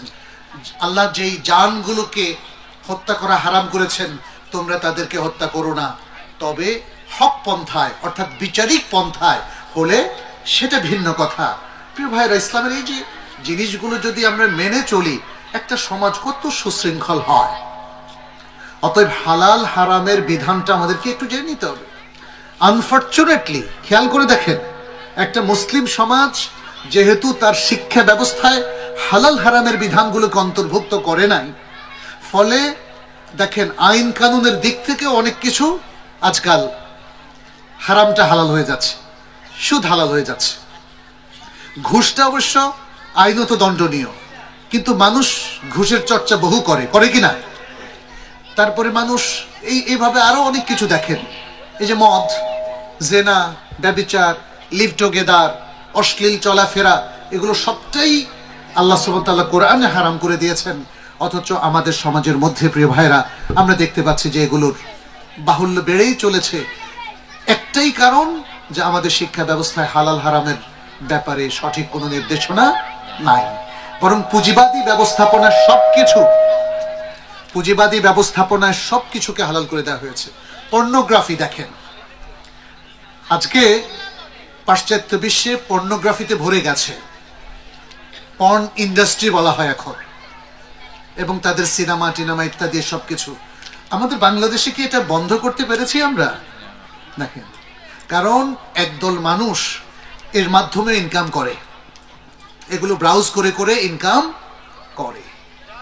কিন্তু আপনি বলেন, এই পর্নো দেখে কি এই যুব সমাজ ধ্বংস হয়ে যাচ্ছে না? মানুষের ক্যারেক্টার ধ্বংস হয়ে যাচ্ছে না? যুব সমাজের কথা কেন বলছেন? বুড়ো মানুষ পর্যন্ত মিসগাইডেড হচ্ছে, বিভ্রান্ত হচ্ছে, জেনা ব্যভিচারে লিপ্ত হচ্ছে। প্রিয় ভাইরা, হারামকে বন্ধ করতে হবে, হারামকে অ্যালাউ করা যাবে না। কিন্তু শুধু বললেই তো হবে না, জোর করে তো সবকিছু করা যায় না, মানুষের মাইন্ডসেট করতে হয়। আজকে যেমন আমি আপনাদের সামনে এই কথাগুলো শেয়ার করলাম আপনারা আপনাদের পরিবারে সন্তানদেরকে, এবং যারা শিক্ষক তারা তাদের ক্লাসে এগুলো বলতে হবে, যে শিক্ষার্থীদেরকে বলতে হবে তোমরা হারাম কাজ করো না। হালালের মধ্যে আল্লাহ সব কল্যাণ রেখেছেন, আর হারামের মধ্যে রেখেছেন ধ্বংস। একজন সরকারি অফিসার যদি কোনো নারী ঘটিত কাজে লিপ্ত হয়, বলেন তো তার চাকরি যাবে না? তার সবই তো গেল, তার মান গেল, ইজ্জত গেল, চাকরি গেল, আর কি থাকলো? দেখেন, হারামের মধ্যেই। কিন্তু আজকে যদি আমরা হালালের মধ্যে থাকি তাহলে আমাদের জীবনটা পবিত্র থাকে, আমরা সুন্দর থাকি, সব মানুষ আমাদেরকে ভালোবাসবে না। যখনই হারামের মধ্যে লিপ্ত হবেন তখনই মানুষের ইমেজ ক্ষুণ্ণ হয়, মানুষ ধ্বংস হয়ে যায়। ফলে হালাল হারামটা আমাদেরকে মেনে চলতে হবে। হালাল হারামের বিধান কে দেন? আল্লাহ। মানুষ কি হালালকে হারাম, হারামকে হালাল করতে পারে? প্রিয় ভাইরা, এটা মনে রাখতে হবে। অতএব আমরা আল্লাহ যেটাকে হালাল করেছেন সেটাকে হালাল হিসাবে বিশ্বাস করব, আল্লাহ যেটাকে হারাম করেছেন সেটাকে হারাম হিসাবে বিশ্বাস করব, এবং এই হারামের মধ্যে কখনো লিপ্ত হব না। ঠিক আছে কিনা বলেন? সর্বশেষ যে কথাটি বলবো সেটা হলো আখলাক। প্রিয় ভাইরা, এই যে আমরা ঈমান আকীদা ঠিক করলাম, ইবাদত সুন্দর মতো আদায় করলাম, হালাল হারাম বেঁচে চললাম, কিন্তু বদমেজাজি আচরণ করলাম, মানুষকে তুচ্ছ তাচ্ছিল্য করলাম, খারাপ ব্যবহার করলাম। অনেক স্বামীরা বউ পিটালেন, বউ স্বামীর গায়ে হাত তুললো, বলেন তো কোনো আখলাক থাকলো না? আখলাক মনে রাখবেন, সুন্দর জীবনের জন্য আখলাকের প্রয়োজন। আমাদের সাথে যিনি মতবিরোধ করছেন, ইভেন তার সাথেও আমাকে সুন্দর আচরণ করতে হবে। আমরা যেটা দেখেছি মুসলিম সমাজের মধ্যে ভয়ঙ্কর একটা অধঃপতন, রাজনৈতিক প্রতিপক্ষকে যেভাবে ধ্বংস করে দেওয়া হয়, আমরা বিগত অনেক বছরে এগুলো লক্ষ্য করলাম। এটা কি কোনো মুসলিম সমাজের বৈশিষ্ট্য হতে পারে? পারে না। আসলে বিরোধী তো থাকবেই, তাই না? আমরা নানা দিক থেকেই একে অপরের সাথে কিছু বিরোধিতা, মানসিক বিরোধিতা থাকবে, তারপরে মতামতগত বিরোধিতা থাকবে, বিভিন্ন জন বিভিন্ন রকম রাজনীতি করবেন। যদিও এখানে ইসলামের কিছু ইনস্ট্রাকশন আছে, আপনি যাই করেন না কেন কোরআন হাদিস ভিত্তিকই করবেন, তাই না? কিন্তু বিরোধী হলেও তার সাথে আপনাকে সহানুভূতির সাথে কথা বলতে হবে, তার সাথে সম্মানজনক কথা বলতে হবে। সবাই তো মানুষ, তাই না? তাইলে একজন মানুষ আরেকজন মানুষের অধিকার ক্ষুণ্ণ করতে পারে না। আমি আপনার কাছে সুন্দর ব্যবহার পাওয়ার হকদার, আপনিও আমার কাছে সুন্দর ব্যবহার পাওয়ার হকদার, তাই না? এটাই হচ্ছে আখলাক। রাসূল সাল্লাল্লাহু আলাইহি সাল্লাম যেহেতু সমাজের সবার সাথে সুন্দর আচরণ করতেন, এই জন্য তিনি ছিলেন পৃথিবীর ইতিহাসে সবচেয়ে জনপ্রিয়। এমনকি শুধু মুসলিম না, অমুসলিমরাও তার কাছে আসলে একদম তাকে সম্মান করতে বাধ্য হতো, এবং অধিকাংশ মানুষ তাকে পরীক্ষা করতে এসে ইসলাম গ্রহণ করে ফেলত। সুবহানাল্লাহ। আপনারা দেখেছেন, এর অসংখ্য উদাহরণ আছে। রাসূল সাল্লাল্লাহু আলাইহি সাল্লাম তার যে গৃহ পরিচারক ইহুদি ছিল, তার ঘরে সে কাজ করত, তিনি এমনকি কোনোদিন তাকে বলেননি যে তুমি ইসলাম গ্রহণ করো। কিন্তু যখন সে অসুস্থ হয়ে নিজের বাড়িতে চলে গেল, তখন রাসূল সাল্লাল্লাহু আলাইহি সাল্লাম তাকে দেখতে গেলেন। আমি আপনাদেরকে জিজ্ঞেস করি, আপনাদের বাড়িতে কাজের বুয়া অথবা গৃহ পরিচারক অসুস্থ হয়ে বাড়িতে গিয়েছে, কে দেখতে গিয়েছে? কয়জন দেখতে গিয়েছেন বলেন? সুবহানাল্লাহ। আমাদের নবী তো গিয়েছেন। কি সুন্দর আখলাক। আচ্ছা, আপনি যদি আপনার গৃহের পরিচারক বা পরিচারিকাকে দেখতে যেতেন, সে কি রাগ করতো না খুশি হতো? খুশি হতো। কিন্তু এটা তো আমাদের মাথায় কোনোদিন আসে না। একটু দেখতে যাই, আমরা তো আমাদের পাশে হসপিটালেও রোগীদেরকে দেখতে যাই না, আমরা ভাবি তো আমার আত্মীয় না।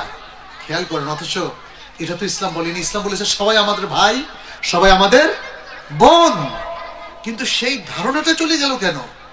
আমরা কাউকে এখন আপনজন মনে করি না, খুবই স্বার্থপর হয়ে গেলাম। রাসূল সাল্লাল্লাহু আলাইহি সাল্লাম যখন দেখলেন যে সে খুবই অসুস্থ, তাকে বললেন, বাবা তুমি যদি ইসলাম গ্রহণ করতা, আমি তোমার কল্যাণ চাই। কারণ তিনি তো জানেন যে ইসলাম গ্রহণ না করলে সে জান্নাতি হবে না। ফলে তিনি তার কল্যাণ কামনায় তাকে ইসলামের দাওয়া পেশ করলেন।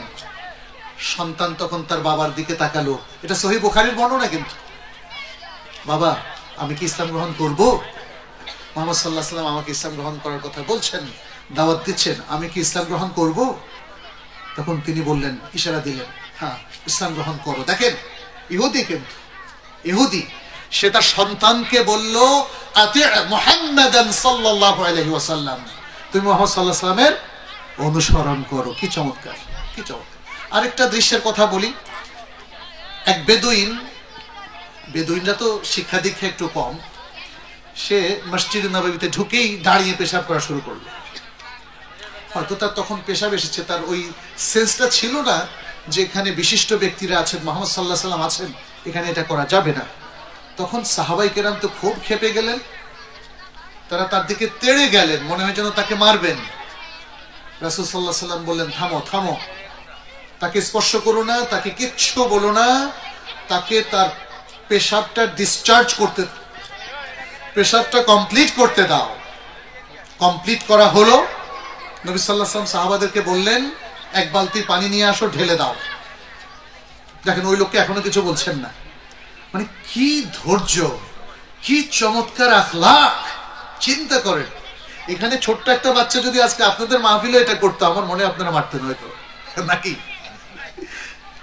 সেদিন আমারই এক ফ্যামিলির এক ছোট বাচ্চা মসজিদে গেল, গতকালকেই একটু দৌড়াদৌড়ি করার পরে কয়েকজনে ধমক দিল প্রচন্ড রকম। আপনারা এটা করবেন না প্লিজ। বাচ্চারা মসজিদে আসুক না, ওরাই তো একটু উল্টাপাল্টা করবে, নাকি? বুঝাই দিবেন, ব্যাস, এর বেশি কিছু না। আমি ইউরোপে দেখেছি মসজিদগুলোতে বাচ্চারা ফুটবল খেলে। আমি প্রথম দেখলাম, আমি একটু রেগে গিয়েছিলাম, এটা কি মসজিদে বাচ্চারা ফুটবল খেলে আপনি অ্যালাউ করতেছেন? ইমাম সাহেবকে আমি বললাম, ইমাম সাহেব বললেন, একটু ঠান্ডা হন, একটু ঠান্ডা হন। আমরা যদি এই বাচ্চাদেরকে মসজিদে খেলতে না দেই, ওরা তো মসজিদে আসবে না, ওরা মসজিদে আসবে না। আজকে বাংলাদেশের মসজিদগুলো তো আমরা বাচ্চাদেরকে দেখি না, কারণ বাচ্চারা একটু এদিক ওদিক হি হি করে একটু হাসলেই একটা ধমক দেওয়া হয়। এটা করবেন না। বাচ্চাদেরকে মসজিদের সাথে কানেকশন করে দিবেন। মসজিদ যেন ওদের প্রিয় জায়গা হয়। ইমাম সাহেবকে বলবেন সে যেন চকলেট রাখে, অবশ্য বেশি চকলেট পছন্দ করি না, লজেন্স দিতে পারে। বাচ্চারা যেন মনে করে যে না, ইমাম সাহেব তাকে ভালোবাসেন, মুসল্লিরা তাদেরকে ভালোবাসেন। এভাবে একটু বাচ্চাদেরকে মসজিদমুখী করবেন। রাসূল সাল্লাল্লাহু আলাইহি ওয়াসাল্লাম দেখেন, সে বেদুইনকে পরে বললেন, আসো তুমি, তোমার সাথে একটু কথা আছে। তো ওনাকে বললেন যে দেখো, এই মসজিদে তো পবিত্র জায়গায়, এখানে তো প্রস্রাবের জায়গা না, তুমি এটা আর করো না। তো রাসূল সাল্লাল্লাহু আলাইহি ওয়াসাল্লাম এই বিনয়ী ব্যবহার দেখে তিনি বললেন, আল্লাহুম্মা আরহাম মুহাম্মাদান ওয়া লা তারহাম আসহাবা মুহাম্মাদিন সাল্লাল্লাহু আলাইহি ওয়াসাল্লাম, হে আল্লাহ, তুমি মুহাম্মদকে রহম করো, তার সাহাবীদেরকে রহম করো না, কারণ এরা আমাকে মারতে আসছে। এখানে রিঅ্যাকশনটা একটু দেখেন। মানে মুহাম্মদ সাল্লাল্লাহু আলাইহি ওয়াসাল্লাম ভালো মানুষ, তো তার সাহাবারাও তো ভালো মানুষ হওয়ার কথা, কিন্তু রিঅ্যাকশনটা দেখেন যে যারা একটু তেড়ে আসছে অথবা ধমক দিতে এসছে, ইভেন তাকেও মানুষ পছন্দ করে না। তাহলে আক্রমণাত্মক ব্যবহার, আপনি মানুষকে মানে একটা প্রেসারের মধ্যে রাখবেন, কষ্টের মধ্যে রাখবেন, তাকে গালিগালাজ করবেন, মানুষ কিভাবে সেটা সহ্য করবে, তাই না? ইসলাম আমাদেরকে আখলাক শেখায়। সব মানুষের প্রতি আমাদের দরদ থাকা উচিত। এরকম একটা কালচার তৈরি হওয়া দরকার। আমাদের বাংলাদেশের কালচার নষ্ট হয়ে গেছে। রাজনৈতিক কালচার তো একদম ধ্বংস, সামাজিক কালচারটাও ধ্বংস। প্রিয় ভাইয়েরা, এই কালচারটাকে আমাদের আবার রিভাইভ করতে হবে, আবার পুনর্গঠন করতে হবে, এবং সেটা সম্ভব শিক্ষার মাধ্যমে, আর কোনোভাবে সম্ভব না। আমি একজন শিক্ষক, সেজন্যই শিক্ষার কথা বলছি এমন না। আপনারাও একটু ভেবে দেখবেন, এই যে আমাদের শিক্ষা তো শুধু প্রতিষ্ঠান না, আমাদের শিক্ষার জায়গা হচ্ছে মসজিদ, আমাদের শিক্ষার জায়গা হচ্ছে পরিবার। পরিবারেই সব শিশু সন্তানদের হাতে খড়ি হয়, এবং তারপর মসজিদ। সেটা যদি সুন্দর করে, ওই যেটা বললাম, শিশুদেরকে মসজিদমুখী করা যায়, তাহলে প্রাথমিক শিক্ষাটা তারা যদি মসজিদে নেয়, তাহলে তার একটা চমৎকার একটা মাইন্ড সেট হবে। সেই ঈমান, আকীদার ভালো কথাগুলো শিখবে, ইবাদত শিখবে, ওযু শিখবে, সালাত শিখবে, এবং পরে অন্যান্য ইবাদত শিখবে। সে হালাল হারাম একটু বুঝ নেবে, আর আখলাকটা শিখবে। সে যখন দেখবে ইমাম সাহেব কি সুন্দর করে তাকে আদর করেন, বাবা মা তাকে আদর করেন, মানুষ তাকে আদর করে, তখন তার অন্তরটা ভালোবাসা আর সম্প্রীতিতে ভরে যাবে। তখন সে দেশের মানুষকে ভালোবাসবে। আজকে আমাদের প্রবলেমটা কি হলো জানেন? আমরা যেভাবে প্রতিপালিত হচ্ছি, এখানে ভালোবাসা নাই। মা বাবা খুব ব্যস্ত, সন্তানকে বাৎসল্য দেওয়ার সময় তাদের নাই। আর শিক্ষক তিনি কোচিং নিয়ে ব্যস্ত, তিনি সন্তানদেরকে নাম্বার বাড়ান কমান কোচিং এর ভিত্তিতে, এবং এই সন্তান কিন্তু টের পায়, এই শিক্ষার্থীরা টের পায় কিনা বলেন। আর জনগণের মধ্যে আমরা দেখি হানাহানি, বিভেদ। আমরা দেখি যে ইসলামিক দলগুলোর মধ্যেও মারাত্মক বিভেদ। ফেসবুকের মধ্যে দেখি শাহেকদের বিরুদ্ধে একদল তরুণ আবার আজে বাজে মন্তব্য করে। কালচারকে ধ্বংস করে দেওয়া হচ্ছে। এই কালচারকে ধ্বংস করার মূল নীল নকশা আমাদের মুসলমানদের না, এটা হলো ইহুদি নাসারাদের।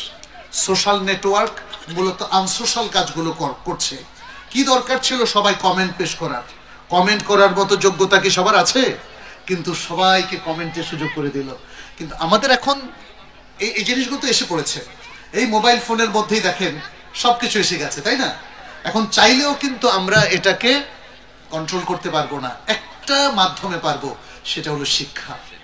নিজেরা যদি নিজেদেরকে ঠিক করি, প্রত্যেক ইন্ডিভিজুয়াল ভালো ভদ্র বিনয়ী মানুষে মুসলিমে পরিণত হই, তাহলে আপনি একজন ভালো শিক্ষক হয়ে যাবেন। স্কুলের শিক্ষক হওয়া আপনার প্রয়োজন নেই। আমাদের সাহাবায়ে কেরাম সবাই কিন্তু শিক্ষক ছিলেন, খেয়াল করে দেখেন না, তাই না? প্রত্যেকে একে অপরের সাথে এত সুন্দর বিনয়ী ব্যবহার, সম্মানজনক ব্যবহার, সহানুভূতি, বিপদে একের পাশে অন্য দাঁড়ানো, এই যে একটা কমন আখলাক হয়ে দাঁড়িয়েছিল আনসার এবং মুহাজিরদের, ফলে পুরো সোসাইটি চমৎকার হয়ে গেছে। মদিনা সমাজ ছিল, মক্কা সমাজ পরবর্তীতে মক্কা বিজয়ের পরে ইসলামের বরং পৃথিবীর ইতিহাসে সর্বশ্রেষ্ঠ সমাজ রাসূল সাল্লাল্লাহু আলাইহি ওয়াসাল্লামের নেতৃত্বে। তিনি শিক্ষক ছিলেন, তার সাহাবারা শিক্ষক ছিল।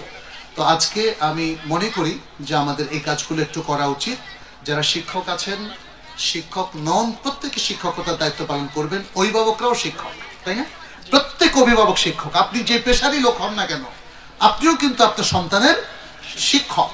অতএব শিক্ষকের যে সফল শিক্ষকের যে বৈশিষ্ট্য, এটার উপর আমাদের একটা ছোট্ট কোর্সও আছে, তাইবা একাডেমি। আমি তরুণদেরকে বলবো, তোমরা তাইবা একাডেমি একটু ব্রাউজ করো, অন্যদেরকেও একটু দেখাও।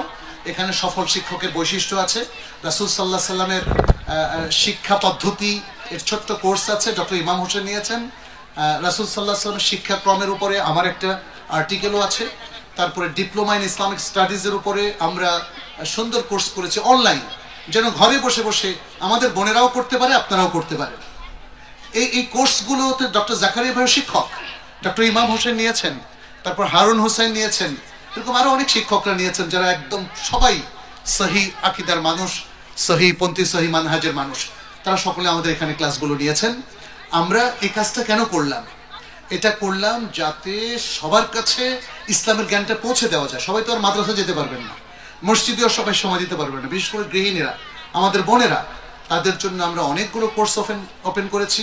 তালিমুল কোরআন 1, 2 এরকম সবগুলো অনলাইন, এবং মাঝে মাঝে আমাদের লাইভ ক্লাসও হয়। আমি আপনাদেরকে জ্ঞানের সাথে একটু কানেক্ট করে দিলাম। আশা করছি আপনারা সেগুলো ব্রাউজ করবেন, জ্ঞান অনুসন্ধান করবেন। আর তরুণদের জন্য আমি 2-3টা কথা বলে শেষ করব, যে তরুণরা আমাদের আশা ভরসার জায়গা। তারুণ্যের শক্তি কিন্তু যে কোনো সমাজের, যে কোনো রাষ্ট্রের, যে কোনো জনপদের সবচেয়ে বড় শক্তি। রাসূল সাল্লাল্লাহু আলাইহি ওয়াসাল্লামও তারুণ্য দীপ্ত শক্তিকে কাজে লাগিয়ে ইসলামের বিজয় ছিনিয়ে নিয়ে এসেছিলেন। কি দাওয়াত, কি শিক্ষা, কি যুদ্ধ, সব জায়গায় আমরা তারুণ্যের জয় জয়কার দেখেছি। আমরা দেখেছি রাসূল সাল্লাল্লাহু আলাইহি ওয়াসাল্লামের সভায় আব্দুল্লাহ ইবনে মাসউদ, আব্দুল্লাহ ইবনে আব্বাস, আব্দুল্লাহ ইবনে ওমর, আব্দুল্লাহ ইবনে আমর ইবনে আস, এভাবে অসংখ্য তরুণ সাহাবীদের, তরুণ স্কলারদের জয় জয়কার, ঠিক কিনা বলে। এবং তার পাশাপাশি তরুণ সেনাপতি দেখেন, উসামা বিন যায়েদ, খালিদ বিন ওয়ালিদ, এরা সবাই তরুণ সেনাপতি ছিলেন। আবার রাষ্ট্রের বিভিন্ন জায়গায় আমরা তরুণদের বিশাল অবদান দেখি।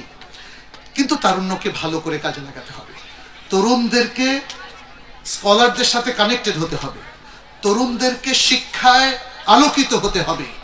কম জ্ঞান নিয়ে অথবা ভুল জ্ঞান নিয়ে অথবা অন্য দেশের লেজুর বৃত্তি করে, অপসংস্কৃতির লেজুর বৃত্তি করে, বিজাতীয় সংস্কৃতির লেজুর বৃত্তি করে তরুণরা এদেশের জন্য, মুসলিমদের জন্য, মুসলিম উম্মার জন্য কিচ্ছু করতে পারবে না, কিচ্ছু করতে পারবে না। যাই করবে সেটা আমাদের জন্য ক্ষতি হবে, যেটা আমরা শাহবাগীদের দেখেছিলাম এক সময়, তাই না? সুতরাং আমাদের তরুণদেরকে অবশ্যই ইসলামের আলোকে আলোকিত হতে হবে, ইসলামী জ্ঞানে সমৃদ্ধ হতে হবে, এবং আমাদের শায়েখদের সাথে কানেক্টেড হতে হবে। যারা যারা বিশেষ করে শিক্ষা খাতে যারা খেদমত করছেন তাদেরকে কারিকুলাম বুঝতে হবে, তাদেরকে ক্লাসরুম ম্যানেজমেন্টে বুঝতে হবে, এবং মানসম্পন্ন শিক্ষা প্রতিষ্ঠান কিভাবে তৈরি করতে হয় সেটা বুঝতে হবে। পৃথিবীর সেরা শিক্ষা প্রতিষ্ঠানগুলো কিভাবে শিক্ষাদান করে মানুষকে শক্তিশালী আলোকিত করছে, শক্তিশালী জাতিতে পরিণত করছে সেটা জানতে হবে। সেভাবেই যদি আমরা কাজ করতে পারি, আমার বিশ্বাস বাংলাদেশ অদূর ভবিষ্যতে পৃথিবীর শ্রেষ্ঠ রাষ্ট্রে পরিণত হবে ইনশাআল্লাহ। আমাদের ইসলামী সমাজ একটা সুন্দর ইসলামী সমাজে রূপান্তরিত হবে এবং আমরা সকলেই আমাদের প্রিয় রাসূল সাল্লাল্লাহু আলাইহি সাল্লামকেই রোল মডেল হিসাবে গ্রহণ করে আলোকিত সমৃদ্ধ জাতিতে পরিণত হব ইনশাআল্লাহ। আমরা কি সবাই প্রস্তুত আছি? হাত তোলেন তো সবাই, যে কে কে প্রস্তুত আছে ইনশাআল্লাহ। আলহামদুলিল্লাহ। আল্লাহ আপনাদের সকলের আমলকে কবুল করুন, সকলের ইচ্ছাকে আল্লাহ তাআলা সফল করে দিন এবং আমাদের জাতিকেও একটা সমৃদ্ধ জাতিতে পরিণত করে দিন, আলোকিত এবং সফল জাতিতে পরিণত করে দিন। আমি সে আশাবাদ ব্যক্ত করে মাহফিল কর্তৃপক্ষকে ধন্যবাদ জানিয়ে, যারা মঞ্চ উপবিষ্ট রয়েছে তাদেরকে ধন্যবাদ জানিয়ে আমি আমার বক্তব্য এখানে শেষ করছি। হাদা ওয়া সাল্লাল্লাহু ওয়াসাল্লামা আলা নবিয়িনা মুহাম্মদ ওয়া আলা আলিহি ওয়া আসহাবিহি আজমাইন। সুবহানাকাল্লাহুম্মা ওয়া বিহামদিক আশহাদু আল লা ইলাহা ইল্লা আনতা আস্তাগফিরুকা ওয়া আতুবু ইলাইক। ওয়াসসালামু আলাইকুম ওয়া রাহমাতুল্লাহি ওয়া বারাকাতুহু।